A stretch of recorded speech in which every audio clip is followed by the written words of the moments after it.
लाख दलदल हो पर पांव जमाए रखना, हाथ खाली ही सही मगर ऊपर उठाए रखना। और कौन कहता है कि छन्नी में पानी रुकता नहीं, बस बर्फ बनने तक अपना विश्वास बनाए रखना। नमस्कार दोस्तों, रुमा यादव बात कर रहे हैं। कैसे हैं आप सभी? होप करते हैं अच्छे होंगे और होना भी चाहिए। आज बात करते हैं हम बहुत ही अच्छे टॉपिक के बारे में जिसका नाम है प्रॉब्लम के साथ डील। आज हम प्रॉब्लम्स के साथ डील करने की सोचेंगे। दोस्तों, हमारी लाइफ है तो प्रॉब्लम है ना। कोई साथ रहे ना रहे, आपका एक्स, आपका नेक्स्ट, कोई भी आपके साथ हो ना हो, प्रॉब्लम्स हमेशा साथ रहती है।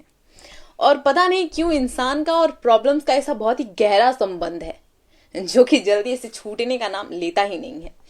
तो आज प्रॉब्लम के साथ डील करने का सोचेंगे, क्योंकि पीछा तो हम नहीं छुड़ा सकते हैं प्रॉब्लम से, लेकिन प्रॉब्लम के साथ हम डील जरूर कर सकते हैं। तो इस टॉपिक को खुलकर समझते हैं कि आज प्रॉब्लम के साथ हम डील कैसे करें, क्योंकि प्रॉब्लम्स भी लाइफ का एक हिस्सा है। जैसे कि हंसना, रोना, खाना पीना, ऐसे ऐसी जो सुख दुख वाली जो कहावतें हैं, उस तरीके से प्रॉब्लम्स भी लाइफ के एक हिस्से हैं। तो आज हम प्रॉब्लम्स को समझते हैं, प्रॉब्लम्स के साथ डील करते हैं। दोस्तों, लाइफ है तो उतार चढ़ाव होंगे ही होंगे। मशहूर शिक्षक विकास दिव्यकृति सर कहते हैं कि आप किसी भी इंसान का ये जो सुनहरा वर्तमान देखते हैं ना, इसके पीछे की मेहनत और इसके पीछे की जो स्ट्रगल, जो मुसीबतें, जो असफलताएं होती हैं, वो इतनी ज्यादा होती हैं कि आप उस चीज को ना देखकर बस आज की चीजों को देखते हो।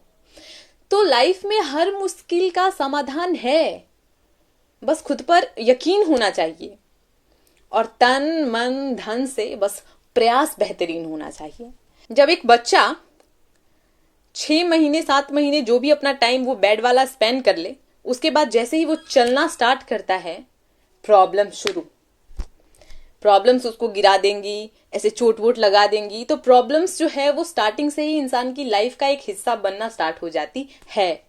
तो सबसे ज्यादा मुझे लगता है कि मोहब्बत किसी चीज से करनी चाहिए तो वो प्रॉब्लम ही है। बिकॉज आपके लाइफ के स्टार्टिंग से लेकर एंड तक बस वही साथ रहती है कि नहीं? परछाई भी तो कभी कभी साथ छोड़ देती है, प्रॉब्लम्स नहीं छोड़ती। दोस्तों, जब से आप कुछ नया करना स्टार्ट करेंगे, प्रॉब्लम्स आपके साथ स्टार्ट हो जाएंगी।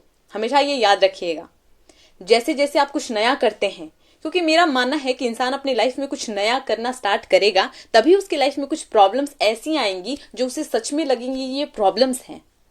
वरना नॉर्मली ऐसे जो आप दिस दैट कर कर बताते हो, वो सारी चीजें एक एक्सक्यूज होते हैं। लेकिन जैसे ही आप कुछ नया करना स्टार्ट करते हो, प्रॉब्लम्स वाकई में ऐसा लगती है कि प्रॉब्लम्स है। प्रॉब्लम्स के साथ डील करने का एक ही तरीका है, और वो है प्रॉब्लम के साथ रूबरू होना, प्रॉब्लम का सामना करना, उसके सामने डट के खड़े रहना।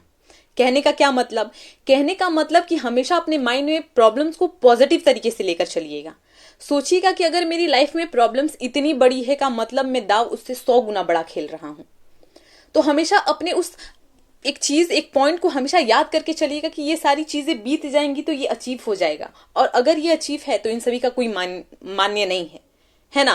देखिए दोस्तों, लाइफ में कुछ ऐसे भी प्रॉब्लम्स होते हैं जो हमारा पीछा छोड़ने का नाम ही नहीं लेते हैं। जैसे कि हम कितना भी उन्हें इग्नोर करें या फिर कितना भी सोचे कि अरे छोड़ो ना छोड़ो ना छोड़ो ना, लेकिन ऐसी प्रॉब्लम्स भी होती हैं जो कि पीछा छोड़ने का नाम नहीं लेती हैं। आइए इसको डील करने का एक बहुत ही मजेदार तरीका बताती हूँ। सपोज कीजिए कि आपके गांव में एक दादी अम्मा है, और आप जब भी कभी गांव जाते हैं, आप उन दादी अम्मा को बहुत स्नेह से प्रणाम करते हैं, हमेशा करते हैं। लेकिन दादी अम्मा जो है वो थोड़ी अड़बोल किस्म की है, वो आपको कभी भी आशीर्वाद देती ही नहीं है। तो क्या करेंगे आप? बहुत ज्यादा निराश हो जाएंगे क्या कि क्यों दादी अम्मा हमारे साथ ऐसा कर रही हैं? नहीं, आपको क्या करना है, आपको दादी अम्मा का ऐसे हाथ पकड़ना है और अपने ऐसे सिर पर रखना है और भरपेट आशीर्वाद खुद के मुंह से देना है कि बिटिया बहुत पढ़ लिख जाए, बिटिया बहुत आगे जाए अपनी लाइफ में, बिटिया का हस्बैंड उसे रानियों की तरह रखे, बिटिया की सासू अम्मा उसे कभी भी तकलीफ ना दे, ब्ला तरीके की आशीर्वाद खुद से दो और ऐसे हाथ को रखो, बोलो कि थैंक यू दादी अम्मा, और वहां से निकल जाओ। दादी अम्मा खुद भी जाते जाते एक दफा मुस्कुरा देंगे, बोलेंगे कि गजब का पागल इंसान है। तो कुछ प्रॉब्लम्स अगर ऐसे हैं लाइफ में तो उनको इस तरीके से डील करना सीखिए, मतलब कि उन प्रॉब्लम्स को थोड़े हल्के में लेकर चलें। एक और एग्जांपल बताती हूं मैं। लाइफ में प्रॉब्लम के साथ डील करने के लिए कि जब भी लाइफ में थोड़ा हताशा आपको हो तो हमेशा एक सॉन्ग अपने माइंड में ऐसा घुमाते रहिएगा कि दुनिया में कितना गम है, मेरा गम कितना कम है, जो देखा दुनिया के गम को मैं मेरा गम भूल गया। क्योंकि जब भी आप दुनिया के गम को देखेंगे तो आपको ऐसा लगेगा कि आपका गम जो है, आपका जो प्रॉब्लम्स है वो वाकई में बहुत ज्यादा कम है। एक छोटी सी स्टोरी मैं आप सभी के साथ शेयर करती हूँ, दो भाइयों की। ये प्रॉब्लम के साथ डील का एक अच्छा एग्जाम्पल रहेगा। दोस्तों, एक फैमिली मेंबर्स में दो भाई होते हैं और उनका एक पिता होता है, एक ही पिता ऑफ कोर्स होता है। तो जो पिता होते हैं वो बहुत ही ज्यादा अय्याश होते हैं, ऐसे दारू वारू पीने वाले जो इंसान होते हैं उस टाइप के होते हैं। तो कुछ समय तक ऐसा करके उन्होंने दोनों बच्चों का भविष्य जो है वो पूरी तरह से चौपट करके इस दुनिया से निपट गए। ठीक, अब जब दोनों बेटे धीरे धीरे अपने अडल्ट एज में आने लगे, धीरे धीरे वो एक योग्य बनने लगे, तो उनमें से जो बड़ा बेटा था वो ये कहने लगा, ये सोचने लगा कि हमारे पिता ऐसे थे, उन्होंने हमारे लिए कुछ नहीं किया तो हम भी उनके लिए कुछ नहीं करेंगे, हम भी बिल्कुल ऐसे ही रहेंगे, हमारा भी जो दिनचर्या है वो बिल्कुल इसी तरीके का रहेगा। और उसने भी अय्याशी, दारू वगैरह का साथ जो है वो चुन लिया। नंबर सेकंड का बेटा कहता है कि मेरे पिता ने मेरी परिवार की स्थिति बहुत ही दयनीय कर दी, मैंने जैसा अपनी लाइफ को एक्सपेक्ट नहीं किया था उसने उस तरीके का कर दिया है, तो मैं अपनी लाइफ में कभी भी अपने पिता के जैसा बनना ही नहीं चाहूंगा, क्योंकि उन्होंने ऐसा कुछ किया है जो हमारे लिए बिल्कुल ही खराब था। इस स्टोरी से बेसिकली हमें सीख ये मिलती है कि दोनों भाइयों की जो प्रॉब्लम्स थी वो एक ही थी, उनका अय्याश पिता। लेकिन दोनों इंसान ने अपने नजरिए को अलग रखा, किसी एक ने इसी प्रॉब्लम को निगेटिविटी की ओर देखा और वो उसी रास्ते पर चल पड़ा, दूसरे ने इस प्रॉब्लम को पॉजिटिव तरीके से देखा और उसने अपनी लाइफ में कुछ अच्छा किया।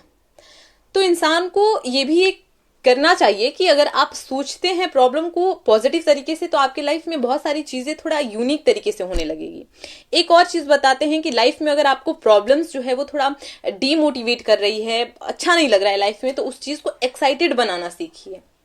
जिस भी वजह से आप प्रॉब्लम्स में है उस चीज को एक्साइटेड बनाना स्टार्ट कीजिए। अगर आप उसे एक्साइटेड बनाएंगे तो आपका मन जो है उसमें बहुत बेहतर तरीके से लगेगा। तो ये सारी चीजें हैं, आप प्रॉब्लम से इस तरीके से डील कर सकते हैं। इनफैक्ट अगर आप कुछ भी ना करें तो एक बात हमेशा याद रखें कि लाइफ है तो प्रॉब्लम है। लाइफ में अगर आप कुछ नया कर रहे हैं तभी प्रॉब्लम्स आ रही हैं, वरना प्रॉब्लम्स किसी के पास ऐसे ही नहीं आ जाती हैं। कोई नया कुछ करता है तभी उसी के साथ प्रॉब्लम्स होती हैं। और हमेशा एक बात याद रखिएगा कि प्रॉब्लम इतनी बड़ी है तो दाव इतना बड़ा खेल रहे हो, तो हमेशा अपने दाव को लेकर चला करो। प्रॉब्लम्स तो प्रॉब्लम्स ही हैं। ओके, तो होप करते हैं आपको वीडियो आज का पसंद आए। तब तक के लिए चलते हैं हम भी। तो नमस्कार, बाय, टेक केयर, जय हिंद। कोई भी चीज अगर ऐसा माइंड में हो कि इस चीज पर आप वीडियो बनाएं तो आप कमेंट में रिकमेंड कर सकते हैं। Thank you.